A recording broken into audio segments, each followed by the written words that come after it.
बिहार में लोकसभा की 40 सीटें हैं और सत्ताधारी राष्ट्रीय जनतांत्रिक गठबंधन एनडीए ने पहले चरण की सीटों के लिए नामांकन प्रक्रिया शुरू होने से पहले सीट शेयरिंग फॉर्मूले का ऐलान कर दिया है।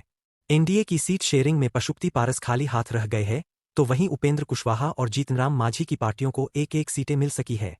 लोकसभा चुनाव के लिए एनडीए के इस सीट शेयरिंग फॉर्मूले में भविष्य की सियासत के लिहाज से बड़े संदेश भी छिपे हैं। भारतीय जनता पार्टी बीजेपी ने इस फॉर्मूले के जरिए कौन से बड़े संदेश दिए हैं?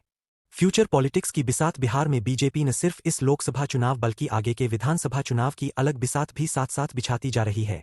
नीतीश के साथ और नीतीश से आगे भी कैसे बीजेपी अपने दम पर बिहार में तैयार हो, इस लिहाज से चिराग पासवान पर खुलकर दाव खेल दिया है। इसकी पहली झलक तब मिली जब ओबीसी समुदाय से आने वाले सम्राट चौधरी को बीजेपी ने नीतीश की नई सरकार में डिप्टी सीएम का पद दिया। वहीं सवर्ण तबके में बैलेंस बनाने के लिए विजय सिन्हा को दूसरा डिप्टी सीएम बनाया। बिहार में एनडीए का सीट शेयरिंग फॉर्मूला बिहार में बीजेपी की बदलती भूमिका का, बदलते तेवर का संकेत भी है। नीतीश कुमार के फिर से साथ आने, एनडीए सरकार में डिप्टी सीएम बनने के ठीक बाद बिहार बीजेपी के अध्यक्ष सम्राट चौधरी ने साफ कहा था कि हमारा लक्ष्य बिहार में बीजेपी की सरकार है। लोकसभा चुनाव के सीट शेयरिंग फॉर्मूले में इसकी झलक भी दिख रही है। बिहार में बीजेपी अब बड़ा भाई। बिहार की सियासत में अब तक जेडीयू ही एनडीए में बड़े भाई की भूमिका में रही है। 2009 के लोकसभा चुनाव में जेडीयू ने बिहार की 25 सीटों पर चुनाव लड़ा था और 20 पर पार्टी जीती थी। बीजेपी ने तब 15 सीटों पर उम्मीदवार उतारे थे और 12 जीती थीं। इससे पहले 2004 के चुनाव में जेडीयू ने 24 और बीजेपी ने 16 सीटों पर चुनाव लड़ा था। 2019 के चुनाव में दोनों दल फिर साथ आए और तब बीजेपी जेडीयू ने बराबर सीटों पर चुनाव लड़ा। बीजेपी इस बार 17 लोकसभा सीटों पर चुनाव लड़ेगी।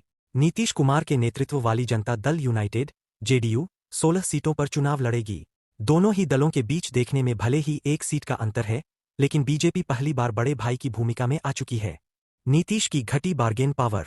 चिराग पासवान के रिश्ते नीतीश के साथ तल्ख रहे हैं। जेडीयू की गठबंधन में वापसी के बाद चिराग को पहले इतनी तवज्जो और अब सीट शेयरिंग में बीजेपी का अधिक सीटों पर चुनाव लड़ना, इन सबको नीतीश कुमार की घटी बार्गेन पावर से जोड़ा जा रहा है। 2019 चुनाव के लिए सीट शेयरिंग में नीतीश की बार्गेन पावर दिखी भी थी। साल 2014 के चुनाव में बीजेपी अकेले लड़कर 22 सीटें जीती थी और नीतीश की जेडीयू 2 सीटों पर सिमट गई थी। दोनों दल जब साथ आए, नीतीश अधिक नहीं तो बीजेपी के बराबर सीटों की मांग पर अड़ गए। बीजेपी को यह मांग माननी पड़ी और अपनी जीती सीटों में से 5 सीटें सहयोगियों के लिए छोड़नी पड़ी थीं।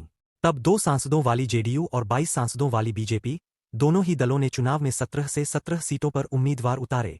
जो एक्टिव और मजबूत, उसे तवज्जो। बीजेपी के साथ सीट शेयरिंग की टेबल पर चिराग पासवान अपनी बात मनवाने में सफल रहे। चिराग पासवान की पार्टी को एनडीए में 5 सीटें मिली है।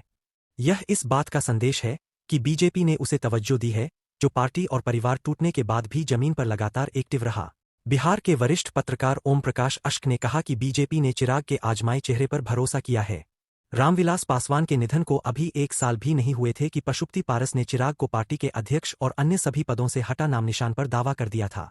एलजेपी के कोर वोटर पासवान समाज में इसका गलत संदेश गया और चिराग को सहानुभूति भी मिली।